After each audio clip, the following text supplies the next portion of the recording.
Bueno, estoy en otra entrega de la entrevista y esta vez con una invitada muy especial. Es un placer y un privilegio para mí que esté conversando conmigo hoy Kyrenia Yalit, directora de la Mesa de Diálogo de la Juventud Cubana, y que viene hoy a conversarnos sobre ella, sobre su labor como activista, como profesional, un poco más en lo personal, y también sobre la iniciativa Yo me expreso en dictadura. Kyrenia, para quienes no lo tienen claro aún, ¿en qué consiste primero la Mesa de Diálogo de la Juventud Cubana y luego la iniciativa Yo me expreso en dictadura? Sí, bueno, gracias a ti, gracias al espacio.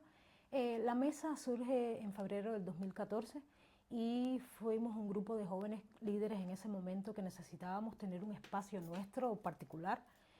Muchos de esos jóvenes pertenecían a otras organizaciones de la sociedad civil independiente cubana, pero nos faltaba ese momento, ese lugar donde podíamos hablar de nuestros problemas, de todo lo que pasaba y cómo buscar soluciones ante la libertad de expresión, la libertad de asociación y bueno, toda la falta de derechos humanos que, como sabes, hasta estos tiempos todavía sigue ocurriendo dentro de Cuba.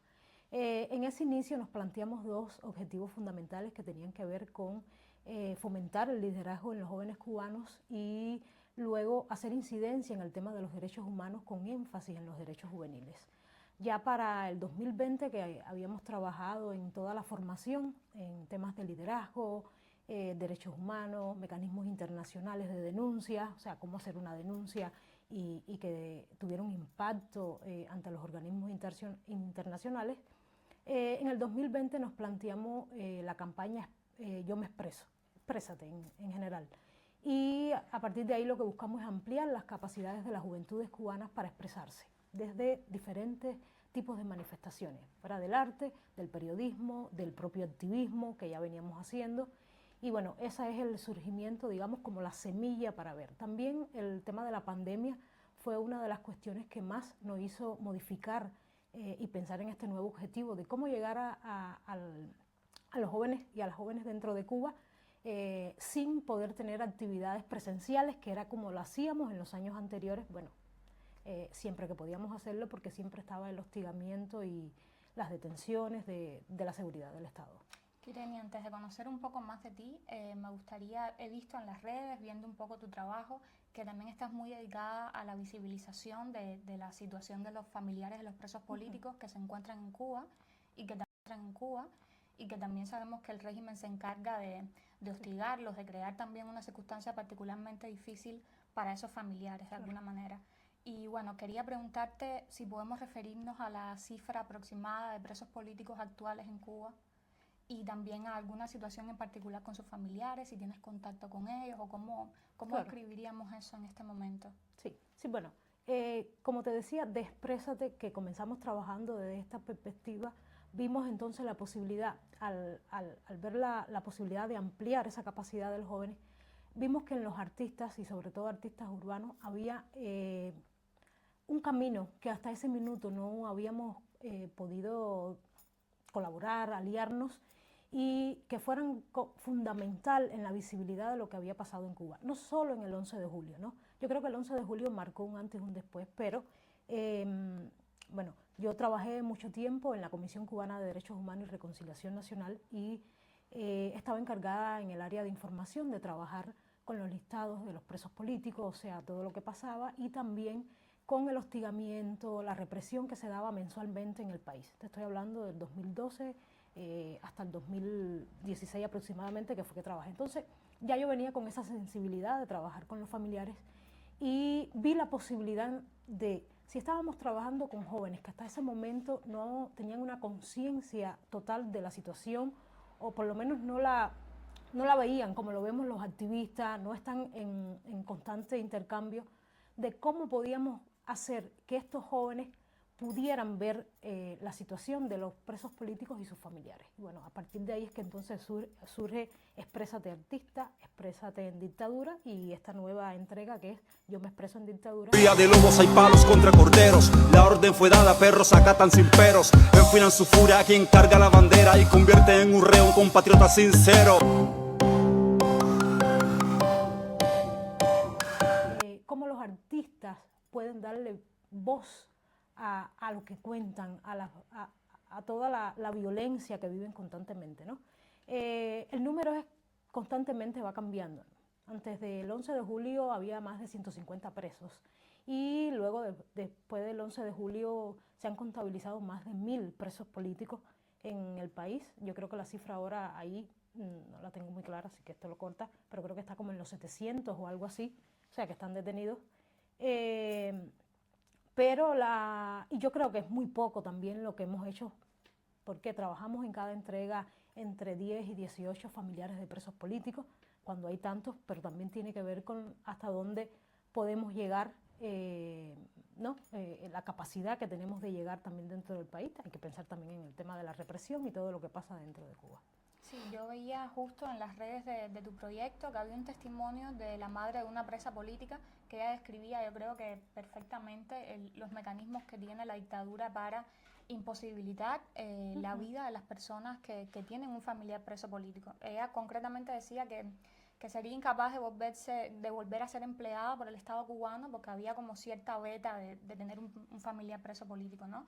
Entonces agradecí mucho que en tu plataforma estuviese eso visibilizado. Sería muy bueno adjuntar a este video también de la entrevista el enlace al canal de YouTube, porque creo que los materiales son muy útiles. Y justo en esta relación que me comentabas con el arte urbano y la libertad de expresión, que sabemos que en los márgenes del arte, sobre todo del graffiti, de la cosa más, del entorno más underground, está como más cercano a la libertad, paradójicamente, aunque es más perseguido.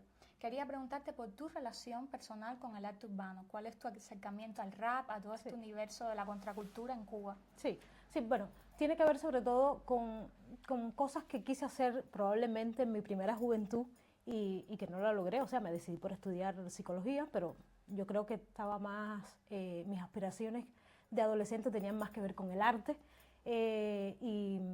y agradezco infinitamente tener esta posibilidad ahora de hacerlo desde el activismo, ¿no? Desde la labor que hago como activista de derechos humanos, poder ver cómo los jóvenes, a pesar de las restricciones que tienen, de cómo los limitan, porque cuando hablamos de underground de Cuba no solo estamos hablando de lo contestatario, también hablamos de jóvenes, de personas, de artistas que también han sido criminalizados y que también han sido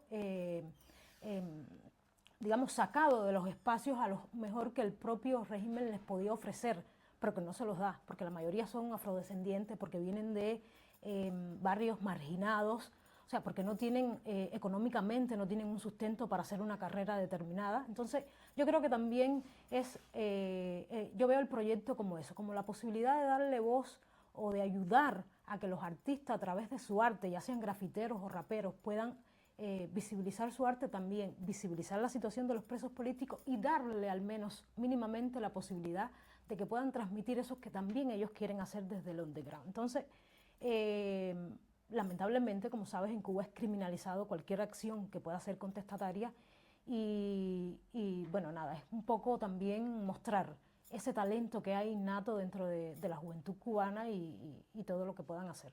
Sí, yo creo que paradójicamente los artistas urbanos, por esto mismo que tú explicas, de que son más perseguidos, de que además existen legislaciones, leyes para reprimirlo, tienen como mucha más empatía con la causa de los presos políticos cubanos que artistas más reconocidos de alguna manera. Yo creo que hay como una vulnerabilidad ahí que los conecta y que tiene que ver con esto que tú dices, que con el clasismo, con el racismo también. Claro, con las vivencias personales de estos jóvenes también, ¿no? Porque lo han sentido, porque además sus necesidades están en función, como pasó el 11 y el 12 de julio, o sea, las manifestaciones fueron por pedir libertades en generales.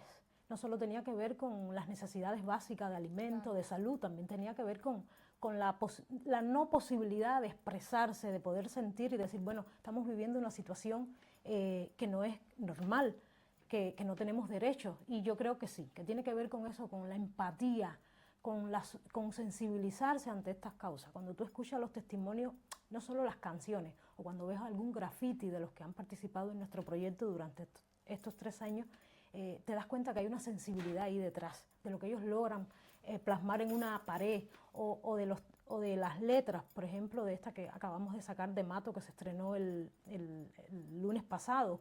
Es esa sensibilidad de ver a través de sus propias vidas, en su propia carne, lo que están viviendo estos familiares y lo que viven estas madres y familias, porque ellos podrían ser ellos mismos, ¿no?, los que pudieran estar presos dentro de Cuba. Kirenia, ya mencionaste que tu formación es en la psicología, que eres psicóloga, y yo quería anotar algo más desde el punto de vista personal, pero tú eres una persona que yo, al menos desde que te conozco, eres una de las personas que siento que más puede irradiar serenidad, paz, firmeza de alguna manera. Y yo justo quería preguntarte, porque estamos muy interesados en los temas de salud mental, también en los activistas, sobre todo en las mujeres activistas, ¿cuáles son los mecanismos de Kirenia, que es una mujer que trabaja con la libertad, con la expresión y que está constantemente en contacto con todas estas personas tan vulnerables también? ¿Cuáles son tus mecanismos para mantenerte de alguna manera en tu centro, con cierta serenidad para afrontar este tipo de temáticas? Sí, yo creo que, bueno, primero tiene que ver justo con mi formación, ¿no? Algunas herramientas que eso no me exime, por supuesto, de tener determinadas tristezas, depresiones. O sea, como seres humanos, no importa cuántas herramientas tengamos. Las herramientas son para ayudarnos a salir, pero no significa que no lo tengamos, ¿no? Y estar en contacto constantemente con las historias familiares, con las historias nuestras también, ¿no? Porque vengo del sistema represivo en el cual por lo general no hablamos de las cosas que nos pasaban dentro de Cuba, sobre todo para eso, para priorizar casos que consideramos que son mucho más graves, pero al final el que tengas vigilancia, el que sufras la violencia física, las detenciones, el hostigamiento en sentido general, las amenazas también, o sea, es parte de lo que uno vivencia y uno se hace una coraza. Cuando ves los activistas que llevan mucho tiempo, nos construimos una coraza, pero al final, por supuesto, que nos derrumbamos, que nos caemos, que lloramos, que sufrimos igualmente que cualquier otra persona que tenga situación.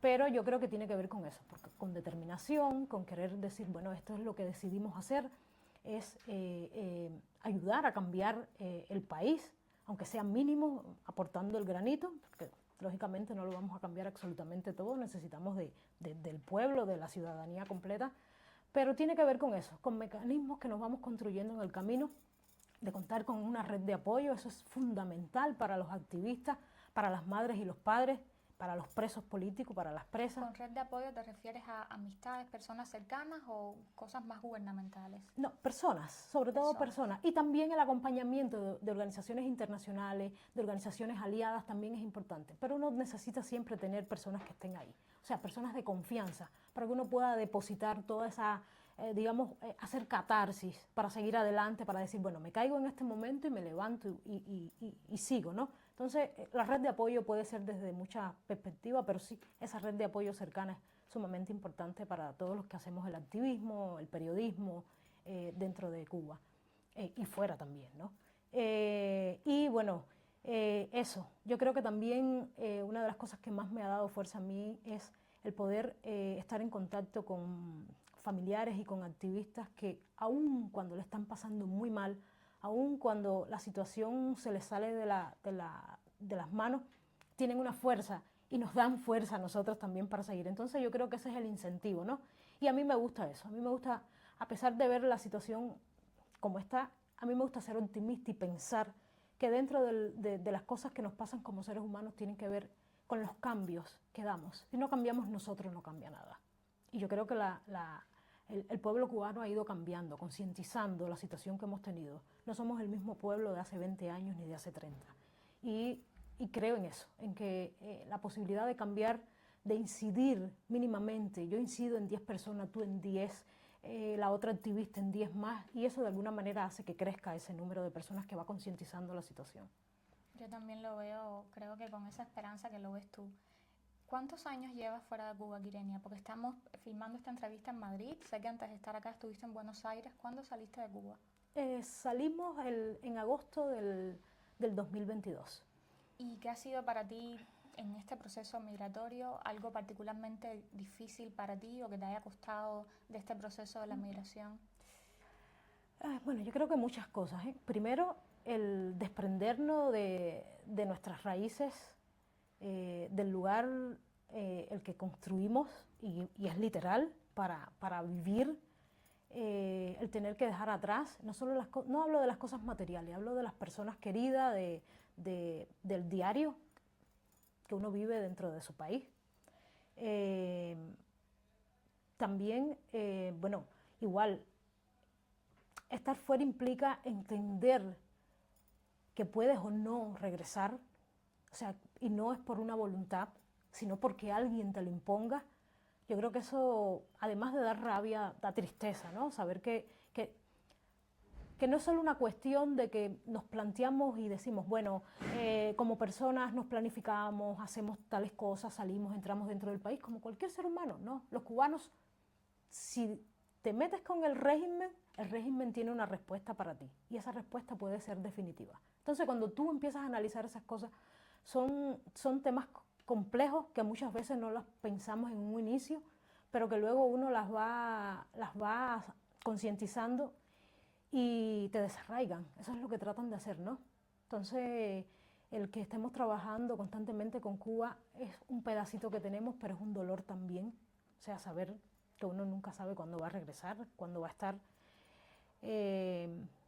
Sí, porque a mí me ha pasado algo muy particular aquí en España, en caso de que este material lo vea alguien que le parezca raro que un gobierno pueda pautar o disponer de la capacidad de desplazamiento de las personas así, pero Cuba conforma una lista muy pequeña de países que tienen parámetros muy delicados para negarte la entrada al país. Entonces, cada vez que yo me siento a hablar, sobre todo con ciudadanos europeos, sobre eso, la gente como que no le queda muy claro que hay una línea muy frágil para el régimen en que puede disponer totalmente de tu capacidad de desplazamiento, de entrar, de no poder salir del país. Claro, y violando totalmente sus propias leyes, ¿no? No es solo que lo hace a discreción, por quien él decida que puede entrar o puede salir, porque está es la otra cuestión. Hay personas que llevan dentro de Cuba muchos años sin poder salir simplemente porque es un interés de ellos que no puedan salir. Y estamos desde este lado, fuera de Cuba, que no nos permiten entrar, y la peor parte es que nos quitan, en muchos casos, la ciudadanía cubana. O sea, eso no pasa en ninguna parte del mundo, o en casi ninguna parte del mundo. Entonces, son mecanismos que usan justo para eso, para desarraigarnos, para vulnerarnos, para volvernos personas, no sé, yo creo que minimizarnos como seres humanos, como cubanos y cubanas. Sí, es que esta denominación de declarar a las personas non grata, los países la reservaban para cosas, para crímenes que se consideraban crímenes que atentaban contra la seguridad del Estado. Pero en Cuba cualquier cosa puede atentar contra la seguridad del Estado, hasta Exacto. la libre expresión. Exacto. Entonces a mí me parece metafóricamente y simbólicamente muy fuerte que tú como mujer y activista sacrifiques tu libertad para abogar por la libertad de personas que incluso están dentro de la isla. Bueno, un poco para terminar, a mí me gusta hacer una serie de preguntas que no haya que elaborar tanto la respuesta, o al menos así te lo pediría.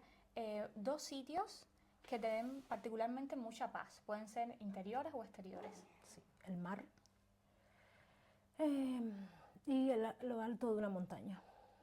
Y bueno, también me gustaría saber, me interesa mucho cómo va cambiando la idea de la fe en los emigrantes, también en los cubanos, y ya he hecho esta pregunta en varias entrevistas y la verdad que las respuestas suelen ser un aprendizaje para mí enorme. ¿Tú crees, Kyrenia, que al salir de Cuba, yo sé que tú eres una mujer de fe, que además profesa la religión, ¿tú crees que hay algo que como que se ha desconectado en tu fe? Porque una amiga me decía como que ella siente que hay una energía particular en Cuba que como que arraiga su fe, o que parte de las cosas que la acompañaban se quedaron en Cuba. ¿Le ha sucedido así a Kyrenia o crees que es algo que viaja contigo? Las prácticas, sí te digo que no son las mismas, pero la fe, esa va con uno. Y todo lo demás va con uno, a donde quiera que uno se mueva. Muchísimas gracias, No, Kyrenia, gracias. por